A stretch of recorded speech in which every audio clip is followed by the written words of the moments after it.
Hello friends, কয়েকদিন আগেই এই রেসিপির ফটো পোস্ট করেছিলাম, তাই আজকের এই রেসিপির পুরো ভিডিও শেয়ার করে নিলাম তোমাদের সাথে। আজকের একটু অন্যরকম সাথে চিকেন রেসিপি বানাবো। তার জন্য অতিরিক্ত স্পাইস বা কোনো রকম এক্সট্রা মশলা দেওয়ার দরকারই পড়বে না। তাই সবার প্রথমে শুকনো তাওয়াতে কিছু মশলা রোস্ট করে নিতে হবে। তার জন্য প্রথমেই নিয়ে নিয়েছি 1 মুঠো রসুন, ঝাল অনুযায়ী কাঁচা পাকা লঙ্কা, আর নিয়ে নিয়েছি 1 কাপের মতন কাঁচা বাদাম।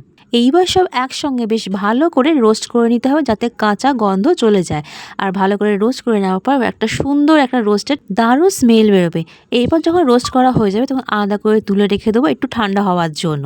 তাহলে চলে এসো বাকি রান্না সেরে নিই তাড়াতাড়ি করে। তার জন্য বসিয়ে দিয়েছি রিফাইন অয়েল। গরম হয়ে গেলে ফোড়নে দিয়ে দেবো তেজপাতা একটা, আর দিয়ে দেবো কয়েকটা লবঙ্গ, আর দিয়ে দেবো 1 চামচের মতো গোটা জিরে।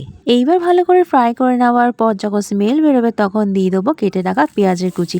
আমি এখানে 5টা মিডিয়াম সাইজের পেঁয়াজ কেটে দিয়ে দিয়েছি। বেশ ভালো করে ফ্রাই করে নেব। পেঁয়াজের কালার যখন ব্রাউন কালার হয়ে আসবে তখন ধুয়ে রাখা প্লেন চিকেন দিয়ে দেবো। আমি এখানে চিকেনে আগে থেকে কোনো রকম নুন লেবু দিয়ে ম্যারিনেট করে রাখিনি, তাই প্লেন চিকেন দিয়ে দিয়েছি। এরপর বেশ ভালো করে পেঁয়াজের সঙ্গে নেড়ে চেড়ে স্বাদ মতো নুন দিয়ে দেবো, আর দিয়ে দেবো অল্প করে মিষ্টি। এখানে অল্প করে নুন আর মিষ্টি দিলাম, কারণ পরবর্তীকালে আবার একটু দিতে হবে। তাই একসঙ্গে ভালো করে মিশিয়ে নেওয়ার পর একটুখানি কষে নেবো মশলা ছাড়াই।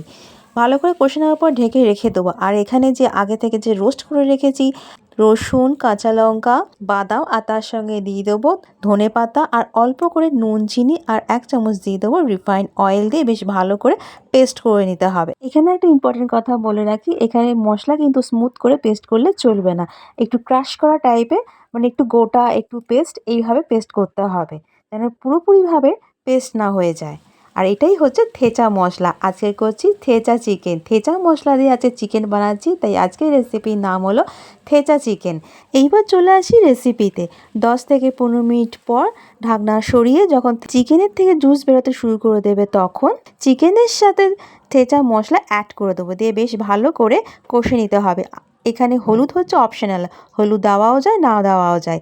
বেশ ভালো করে মিশিয়ে নেওয়ার পর টক দই দিয়ে দেবো 1/2 কাপের মতো। এইবার সব একসাথে থেচা মশলা সমেত চিকেন বেশ ভালো করে কষে নিতে হবে। কষতে কষতে যখন চিকেনের থেকে তেল ছাড়তে শুরু করে দেবে তখন অল্প করে ধনেপাতা ছড়িয়ে দেবো, আর দিয়ে দেবো একটু সেদ্ধ হওয়ার জন্য আর একটু গ্রেভি হওয়ার জন্য গরম জল দিয়ে দিচ্ছি 2 কাপের মতো।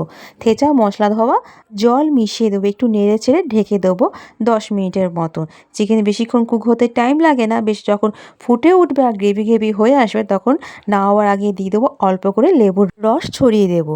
এরপর একটু সাইড করে রেখে দেবো। একটু শুকনো তাওয়া নিয়ে নেব, কারণ আবার একটু স্পাইস অ্যাড করতে হবে ভালো টেস্টের জন্য। তাই 1 চামচের মতো রিফাইন অয়েল নিয়ে নেবো, আর ঝাল অনুযায়ী কাঁচা লঙ্কা, 15টার মতন গোটা রসুন দিয়ে বেশ ভালো করে ফ্রাই করে নেব। আর এই কাঁচা লঙ্কা রসুন ফ্রাই সমেত অয়েল চিকেনের ওপর ঢেলে দেবো, আর বেশ ভালো করে একসঙ্গে নেড়ে নেবো। তাহলে তৈরি হয়ে গেল আজকে থেচা চিকেন, আর উপর দিয়ে ছড়িয়ে দেবো ধনেপাতা। আর আজকের এই থেচা চিকেন নর্মালি প্লেন রাইসের সাথে, রুটি, পরোটার সাথে দারুণ লাগে খেতে। তাহলে আজকের এই রেসিপি কেমন লাগলো প্লিজ জানাবে।